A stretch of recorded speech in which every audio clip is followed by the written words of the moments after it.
Hello, everybody. It's Ed Rosenberg, and once again, I'm speaking with CJ from AmazonSellersLawyers.com. CJ, how you doing today? I'm doing great. Doing really great. Thank you for asking. Okay, CJ, so we're going to jump right into it. We got a couple more questions here. First of all, not really a question, but I've seen a lot of UK shutdowns, people just getting shut out. You want to talk? Have you seen an increase in that? You want to talk a little bit about that?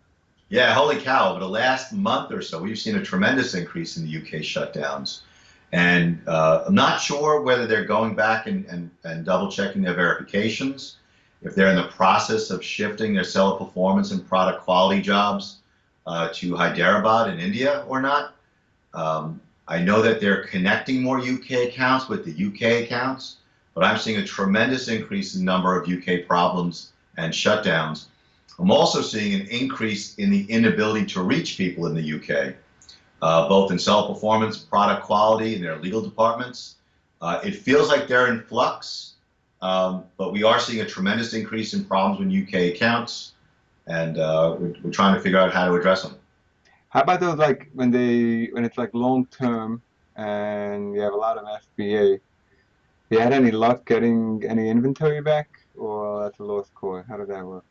You know, they have an obligation to send the inventory back. You own your inventory, whether it's in the US or it's in the UK. They're much more specific about what they want in order to ship the items back. And we've seen one case where they refused to ship the items back absent a separate phone number for each country, one in France, one in Germany, one in the UK. The shipping charges are also very, very high, like they are here. But yes, we're in the process and we're being successful at getting one client's product shipped back, but it has not been easy. So in addition to the cost that the lost profits they've lost at Amazon, the shipping costs, the having separate places in each country to receive the products, and my costs, tremendously expensive for our clients to get their items back. Wow. Okay, let's go to trademarks. Company, someone gets suspended or gets an item knocked down for infringement. Amazon says that the company complained that you're violating their trademark. How do you get people or companies to withdraw their complaints? You know, I'm glad you're asking me this after the last question, which was all doom and gloom. When it comes to trademark complaints, there's a lot of avenues. There's a lot of avenues that a seller can take to try and get that trademark complaint withdrawn. Amazon generally wants a hands-off approach. They say there's a trademark complaint. Once they accept it, they say, you know what, work it out with the rights owner. First thing you got to look for is, do they really own the trademark? Is it a valid trademark? And did their trademark application have exclusions for certain items or certain uses of whatever the issue is? And if they don't own that trademark, there's no trademark violation. There are other avenues depending on the product, like for clothing, for example.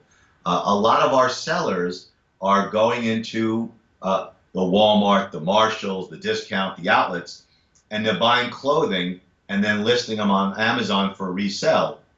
And there is no trademark violation if there's no change in the product, if there's no change in the label, and there's no warranty issue. There's simply no trademark violation. And what we're seeing is our clients were unable to get complaints withdrawn because they don't know there's no trademark violation. But once we get involved, we point out to either the in-house counsel or the outside lawyers that, by the way, your assertion is just simply wrong. There is no trademark violation. We're being very successful in getting those trademark complaints withdrawn. There's one company that we are fighting with right now in Manhattan, in New York City, and just got the email they are withdrawing their complaint.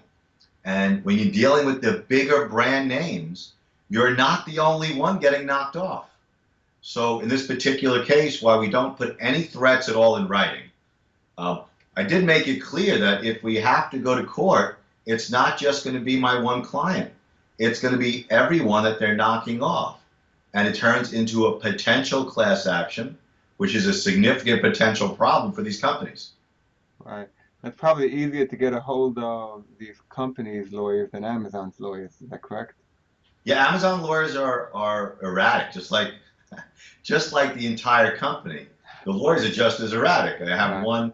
one lawyer at Amazon who's very high up on the food chain, who I can't get to write back to me on an email or pick up my phone call, but I see he's looking at my LinkedIn about every 45 minutes.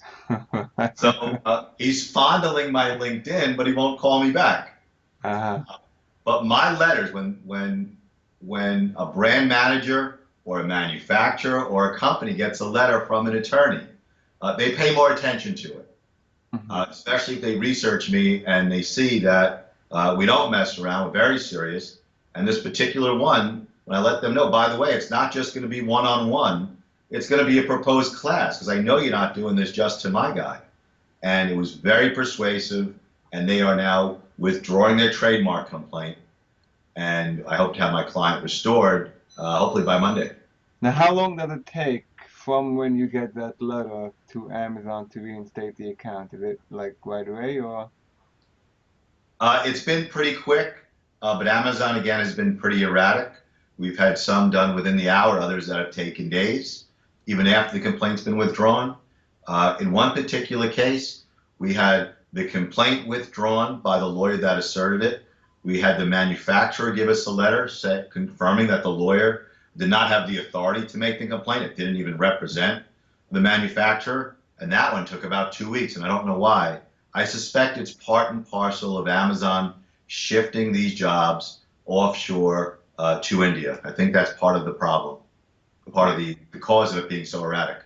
Now, how about like if somebody they file a complaint? First of all, what do they have to provide Amazon? It's like they're not asking the seller to, for their argument. What does the manufacturer have to provide to prove that they're infringing? It's like Amazon, just because they said, anyway, I said I'm not infringing. Like, who decided that they're right? I don't want all our listeners to hate my guts, but I'm going to reveal that as a lawyer, I often represent both sides of the fence, either the rights owner or the party that doesn't own the rights. And if you're the rights owner, there's a submission page on Amazon where you can fill out their form and submit it. They then kick you back a form email asking to show that you are a company or you are the owner, that you do own the trademark or you do own whatever the intellectual property rights are, and how the seller is violating them. And as it goes back and forth a couple of times, and you respond to what they're looking for, and then they sweep the infringers off your listing. And then the infringer or the non-rights owner it then has to respond to show either there is no trademark violation, they're not violating it, send in a plan of action where they are apologetic for infringing and they're going to relist their product in a different fashion, like items that are compatible with a particular type of filter or a particular type of cartridge. You can't say you are an Epson cartridge if you're simply compatible to it. But it's easier than doing a plan of action, but there are several steps you have to take if you are the rights owner to knock people off your listing. For them, there's no downside. There's very little downside for Amazon in any of this stuff. For the rights owner, the downside of doing nothing is that people are selling their products often cheaper and they're losing sales. The downside for people who are selling products without owning the rights is they lose their profits. But there are ways for both sides to continue to do business on Amazon. You just really have to do it properly. If you're selling a compatible product, that's what you need to list it as. And some of the companies are getting very, very aggressive. Whirlpool, for example, I think has initiated 30 claims around the country for filters that they claim are solely theirs. And they've started, I think, 10 lawsuits. And those claims, I think, could be mediated and avoided by the sellers just listing their products a bit differently. Right. Now I understand that somebody's listing an Epson cartridge that's compatible as an Epson, so of course. But I've seen sellers who the only violation is that they can't sell this item in the UK. Have you seen that? So they're like, how are they supposed to know that? That complaint, in my opinion, is a lot of nonsense. Unless there are certain license issues, like you can't sell certain rock band T-shirts, you can't sell somebody else's logo and print it on your own stuff. But if you went out and you bought uh, a gross of Nike sneakers or yoga pants, you can list it. You don't. Yeah. Being an unauthorized seller is not a grounds that Amazon is using to kick sellers off, as long as they are authentic, as long as they're new and not used, sold as new. Those are not grounds. In fact, that's what we're seeing. A lot of the brand managers are claiming trademark violation and an unauthorized seller. The unauthorized seller is nonsense. Amazon doesn't knock people off for being an unauthorized seller, and they're asserting like this false trademark complaint to try and accomplish their goal and knock people off the platform.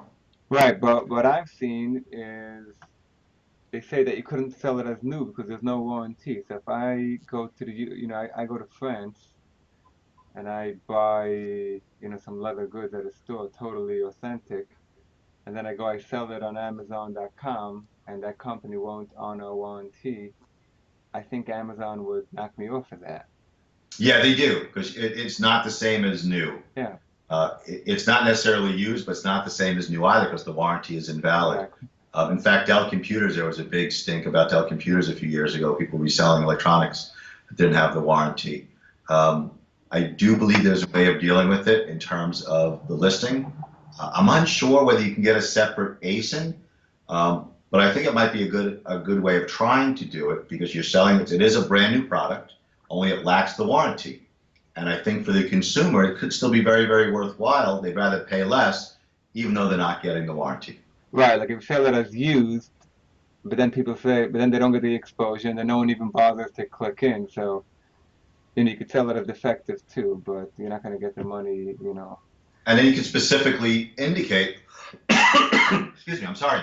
Yeah. You can specifically indicate that it has never been used, but it lacks the warranty. And that's the difference. But people don't know that, so they list it as new, and then Amazon kicks you off that you sold used as new, and then they send me an email but I swear it was new.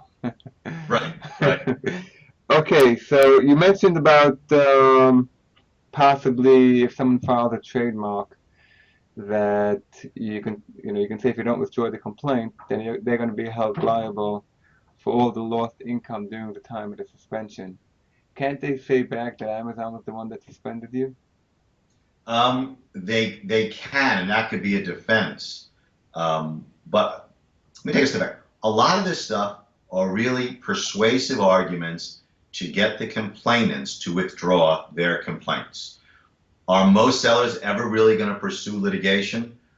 Most are not interested in litigating. It's time consuming, it's very expensive, and most of us want to just get back to selling. But in terms of the lost profits, yes, a company that asserts a fraudulent trademark complaint, whether it was on purpose or they were just negligent, they are responsible for your lost profits, because they're the one that caused you to be knocked off the Amazon platform. Most of them know it. They're knowingly doing it. There's also a law in every state in the country, interference with contract. In some it's tortious interference with contract, some it's negligence interference with contract, sometimes it's phrased as unfair trade practices. But it basically says the same thing, that a company cannot claim things that are false to knock you off and cost you to lose earnings. And therefore they do have a responsibility, or I guess a better word, they do have a potential liability for the money that you're losing, because they asserted something that was inaccurate. Right, and can I ever tell? I mean, I'm pretty sure I can, but I can just tell them that, I'll stop listing, because that's what you want, but just withdraw the complaint, and that's normally something that's acceptable. Is that correct? Yeah, that's done every day for that exchange. Lately, what I've been doing is not accepting that offer, because what you have a lot of times is a brand management company that has several brands or many brands, and you're kind of setting up your seller for failure.